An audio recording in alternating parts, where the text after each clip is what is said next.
नमस्कार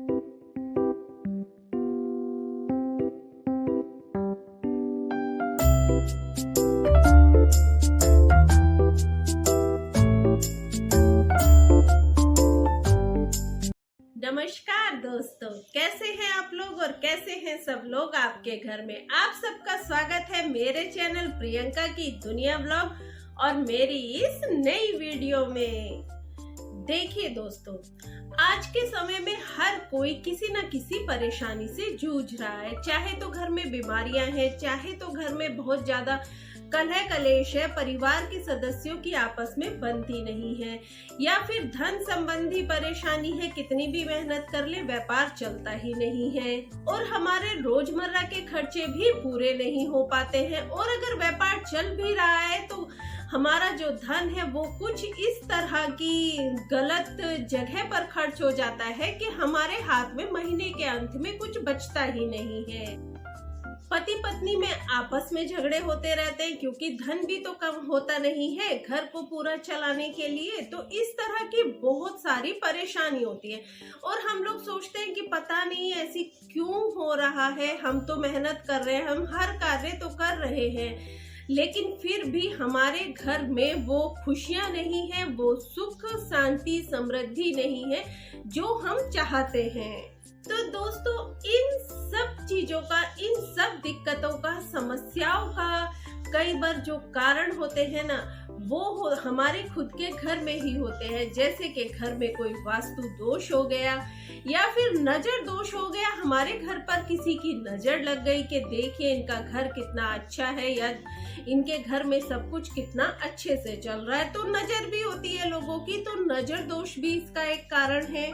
या फिर हमारे घर में कोई नकारात्मक शक्ति है या फिर नेगेटिव एनर्जी इतनी ज्यादा हो गई है, नकारात्मक ऊर्जा इतनी ज्यादा हो गई है कि कुछ भी सही नहीं हो रहा है। इन सब चीजों के इतने ज्यादा निगेटिव प्रभाव हमें झेलने पड़ते हैं कि हमारा जीवन अस्त व्यस्त होने लगता है। तो दोस्तों, इन सब दिक्कतों से बचने के लिए कई बार बहुत छोटे छोटे उपाय हैं जो काम कर जाते हैं। आज जो उपाय मैं आपके लिए लेकर आई हूँ, जो उपाय आज मैं आपको बताने वाली हूँ, तो भरोसा रखिए मेरे ऊपर, वो उपाय एकदम साधारण सा है लेकिन बहुत ही पावरफुल है, बहुत शक्तिशाली उपाय है। अगर आप इस उपाय को करते हैं तो आपके घर से नकारात्मक ऊर्जा सारी दूर हो जाएगी, कोई निगेटिव एनर्जी होगी तो वो भी चली जाएगी।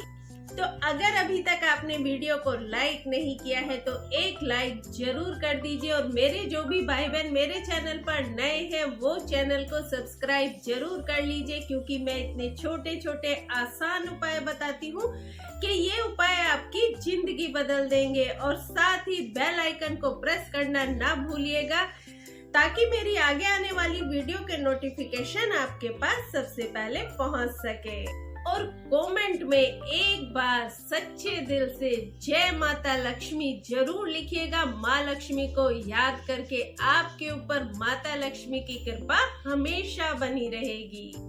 तो दोस्तों, आपके जीवन में कोई भी समस्या है, परेशानी है जिससे आप जूझ रहे हैं, तो आपको ये उपाय करना है।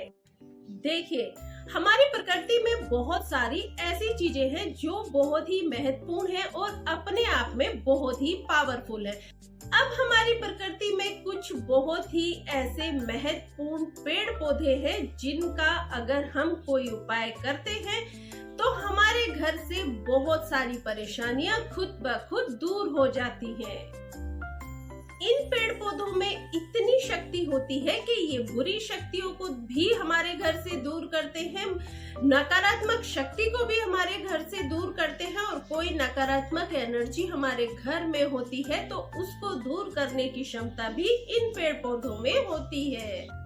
देखिए, कुछ पेड़ों की पत्ते, कुछ पेड़ों की जड़ें ऐसी होती है कि अगर आप इन्हें अपने घर में रख लेते हैं तो आपके घर में जो भी बुरी शक्ति होगी वो दूर हो जाएगी। अब जैसे नजर दोष को दूर करने के लिए हम अपने घर में नींबू मिर्ची लाते हैं और नींबू मिर्ची का एक छोटा सा तोरण बनाते हैं और अपने घर में लगा देते हैं या फिर दुकान पर लगा देते हैं ताकि नजर के दोष से हम बच सकें। तो इसी तरह के कुछ और उपाय होते हैं, अगर हम उन्हें करते हैं तो हम अपने घर को नजर दोष से बचा सकते हैं। तो ये प्रयोग भी कुछ उसी तरह का है।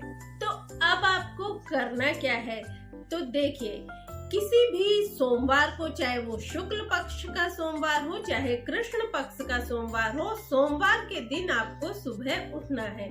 सुबह जल्दी उठकर आप स्नान करें, साफ स्वच्छ वस्त्र धारण करें। उसके बाद आपको जाना है पीपल के वृक्ष के पास, और पीपल के वृक्ष के पास पहले आपको हाथ जोड़कर उसे नमस्कार करना है। और उसके बाद आप अपने मन में जो भी समस्या आप लेकर वहां गए हैं, जिस समस्या से आप दुखी हैं, परेशान हैं, उस समस्या को आप पीपल के वृक्ष के सामने बोलिए और प्रार्थना कीजिए कि मैं आपके सामने निवेदन करता हूँ कि आप मेरी इस समस्या को दूर करें, और इस समस्या को दूर करने के लिए मैं आपके कुछ पत्ते तोड़कर घर ले जा रहा हूँ। आप मेरी सहायता करेंगे, मेरी परेशानी दूर करेंगे। ऐसा बोलकर आप पीपल के कुछ पत्ते तोड़ लीजिए। कुछ मतलब कि आपको कम से कम 9 पत्ते लेकर घर आना है। अब आप इन पत्तों को लेकर घर आ जाइए और इन पत्तों को साफ स्वच्छ जल से धो लीजिए और फिर आप इन्हें रख दीजिए। देखिए, आपको जो प्रयोग करना है वो सोमवार को नहीं करना है, वो करना है आपको मंगलवार के दिन। लेकिन पत्ते आपको सोमवार के दिन ही तोड़कर घर में लाने हैं और इन पत्तों को ला करके आप किसी ठंडी जगह पर रख दीजिए। इस तरह से आपको पत्ते तोड़कर धोकर इन्हें किसी ठंडी जगह पर रख दीजिए, क्योंकि दोस्तों आजकल गर्मी बहुत ज्यादा है और इतनी गर्मी में पेड़ से टूटने के बाद पत्ते तुरंत ही सूखने लगते हैं। तो आप चाहे तो इन्हें फ्रिज में भी रख सकते हैं, ताकि पत्ते हमेशा, मतलब जब तक आप ये प्रयोग करें तब तक ताजे बने रहें। अब आप पत्ते तो ले आए, अब आपको एक चीज और लेनी है और वो लेना है आपको सिंदूर। सिंदूर की छोटी सी डब्बी आपको ले लेनी है। जो सिंदूर आप हनुमान जी को अर्पित करते हैं वही लाल वाला सिंदूर आपको ले लेना है। ये सिंदूर वैसे आपको घर में भी मिल जाएगा, वरना आप एक छोटी डब्बी बाजार से पूजा की दुकान से ले आए। उसके बाद आपको ये सिंदूर एक छोटी सी कटोरी में निकाल लेना है और इस सिंदूर में डाल देनी है आपको 10-12 बूंदे देसी घी की। और इसके बाद आप माचिस की तीली ले लीजिए, वरना इस तरह की जो बनी हुई ईयरबड्स की स्टिक होती हैं आप ये भी ले सकते हैं। और इसे लेने के बाद आप अच्छे से जो देसी घी है उसे आप इस तरह सिंदूर में अच्छे से मिक्स कर लीजिए। इसके बाद आपको क्या करना है, आपको पीपल के पत्ते की जो सीधी साइड है इस तरफ आपको इससे स्वास्तिक बनाना है। आप चाहे तो अपनी अनामिका उंगली से भी स्वास्तिक बना सकते हैं, लेकिन अगर आप उंगली से नहीं बनाना चाहते हैं तो आप इस तरह स्टिक से भी स्वास्तिक बना सकते हैं। स्वास्तिक बनाने का जो सही तरीका है वो ये है कि कई बार हम क्या करते हैं, हम गलत तरीके से स्वास्तिक बना देते हैं। तो वो जो स्वास्तिक होता है वो हमारे घर में वर्क करने के बजाय वो गलत एनर्जी को अपनी तरफ अट्रैक्ट करता है। तो स्वास्तिक जो बनाए वो हमेशा आप सही तरीके से ही बनाए। तो उसके लिए आपको करना क्या है, एकदम मध्य में ऐसे आपको ब्रह्म स्थान बना लेना है, एक डॉट लगा लीजिए। ये बहुत ही सरल तरीका है दोस्तों। उसके बाद आपको इस तरह से घड़ी की सुई की दिशा में आपको स्वास्तिक बनाना है। इस तरह से इसमें हमें ये बिंदु लगाने हैं। ये देखिए, इस तरह से हमारा स्वास्तिक बन गया है। इस तरह से आप सभी पत्तों के ऊपर स्वास्तिक बना लीजिए। कम से कम 9 पत्ते आपको लेने हैं और 9 पत्तों के ऊपर आपको स्वास्तिक बनाना है। उसके बाद जब सारे पत्तों पर स्वास्तिक बन जाए तो जो आपका सिंदूर है उसको आप संभाल कर रख दीजिए। इसी सिंदूर को आप पूजा में इस्तेमाल कर सकते हैं आगे भी। इसके बाद आपको क्या करना है, आपको इनका बनाना है तोरण। तोरण बनाने के लिए आप इस तरह रील का लाल धागा भी इस्तेमाल कर सकते हैं। चाहे तो लाल रंग का आप इस तरह से साटन का रिबन इस्तेमाल कर सकते हैं, और अगर चाहे तो कलावा भी इस्तेमाल कर सकते हैं। और ये तोरण में गांठ कैसे लगानी है ये तो आप जानते ही हैं। इस तरह से आपको कर करके आपको ऐसे तोरण में गांठ लगा लेनी है ऐसे, और इस तरह से आप अपने सारे पत्ते इस धागे में बांध लीजिए और इस तरह एक पूरा तोरण बना लीजिए।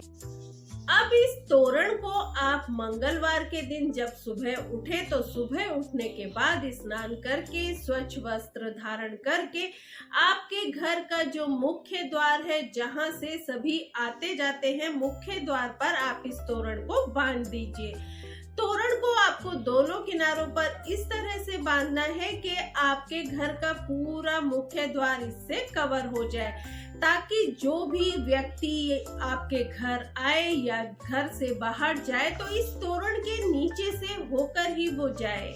क्योंकि दोस्तों देखिए, मुख्य द्वार ही वो जगह होती है जहां से कोई भी नकारात्मक ऊर्जा, नकारात्मक शक्ति या नकारात्मक एनर्जी जो होती है वो हमारे घर में प्रवेश करती है। वहीं से कोई नजर दोष होती है तो वहीं से वो हमारे घर में आती है। तो अपने मुख्य द्वार को इतना पावरफुल बना दीजिए, इतना सुरक्षित बना दीजिए कि कोई भी निगेटिव एनर्जी हमारे घर में मुख्य द्वार से प्रवेश ना कर पाए। तो लीजिए, तोरण तो हमने बांध दिया, मंगलवार की सुबह तोरण हमने बांध दिया। तो अब एक प्रश्न आता है कि इस तोरण को हमें कब तक रखना है। तो देखिए, कम से कम 1 हफ्ता इसे लगा रहने दीजिए, ऐसे ही लगा रहने दीजिए। उसके बाद जब अगला मंगलवार आए तो आप ये देख लीजिए कि इन पत्तों को छू कर देख लीजिए कि ये सूखे तो नहीं है। अगर पत्ते बिल्कुल सूख गए हैं, क्योंकि आजकल गर्मी का मौसम है तो बहुत जल्द ही पत्ते सूख जाते हैं, अगर आपके पत्ते बिल्कुल सूख गए हैं और झड़ने लगे हैं तो आप इस तोरण को हटा दीजिए, इन पत्तों को निकाल दीजिए और इन्हें चाहे तो किसी बहते जल में आप इन्हें प्रवाहित कर दीजिए। उसके बाद आपको दूसरा तोरण इसी तरह से बनाना है। अगर अगले मंगलवार तक आपके पत्ते बिल्कुल सूखे नहीं हैं, आपको लगता है कि अभी ये हरे हैं, ताजे हैं, ये 1 हफ्ता और चल सकते हैं, तो आप इसको 1 हफ्ता और रहने दीजिए और अगले मंगलवार को तोरण बदल दीजिए। आपको ये पीपल के पत्तों का जो तोरण है वो कम से कम 3, 4, 5, 6 महीने तक आप हर मंगलवार को इसे लगाते रहें और बदलते रहें। आप देखिएगा धीरे धीरे आपके घर की जो भी परेशानी है वो दूर होती जाएगी।